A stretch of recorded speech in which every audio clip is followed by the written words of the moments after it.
Hey guys, I wanted to do a quick video about Invest 91L, which is currently in the western Gulf of Mexico. We have just a slight chance of it developing into something that could be more organized or named. The NHC is giving it about a 40% chance of becoming some sort of tropical depression or possibly even a named tropical storm over the next 2 to 5 days. But there's a few reasons why it may not develop fully. But what we can see this morning or this afternoon now is that looking at water vapor, we can see that the drier air is starting to be pushed out away from the center. So we're starting to fill in the southern side with some more deep convection. And we do have this general counterclockwise circulation that you would expect from a low pressure system. Now, as far as how it's being affected by the systems around it, we have a really strong surface high pressure over most of the eastern U.S., and so that's causing clockwise rotations. So you've got these winds coming up around from the east and then from the southeast over the central Gulf, and that's sort of steering a lot of this moisture up into the central Gulf Coast, so Texas and Louisiana.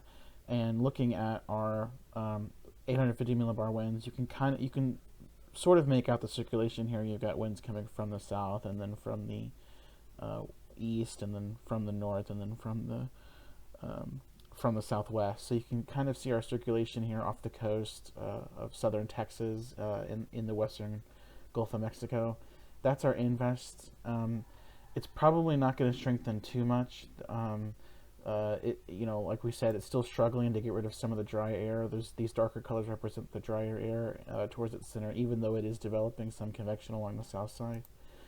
Looking at it on our True Color satellite, you can see here's our center of circulation here. It's got a pretty tight center of circulation, but it's not totally well defined yet, as in it doesn't have its own, like this is from 850 millibar GFS. It doesn't have its own closed off circulation in terms of height anomalies or geopotential height at this point.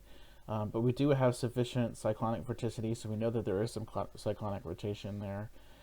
If this develops, or even if it doesn't, it's going to continue to be pushed by our strong high pressure towards the northwest or the north-northwest, and feeding moisture into that Texas and Louisiana region. So even if it doesn't develop into something that's going to be super impactful in terms of being named, it could still bring a few days of heavy rain and humid conditions up into this area.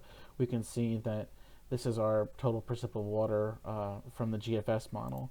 And even as we go forward in time, it's still evecting a lot of precipitation, pushing that warmer, that moisture air into the central Gulf Coast region. So something to keep an eye on. Even if it doesn't become named, NHC says it's got a 40% chance.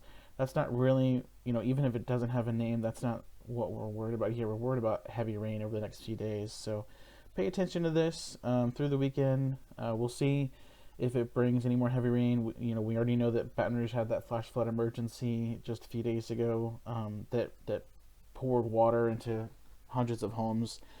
So be on the lookout. Pay attention to your local National Weather Service forecast, and keep up to date with any flash flood warnings as the major impacts from this tropical disturbance, if you will, or low-level circulation. That's going to be heavy rain. So pay attention to that, and thanks for listening.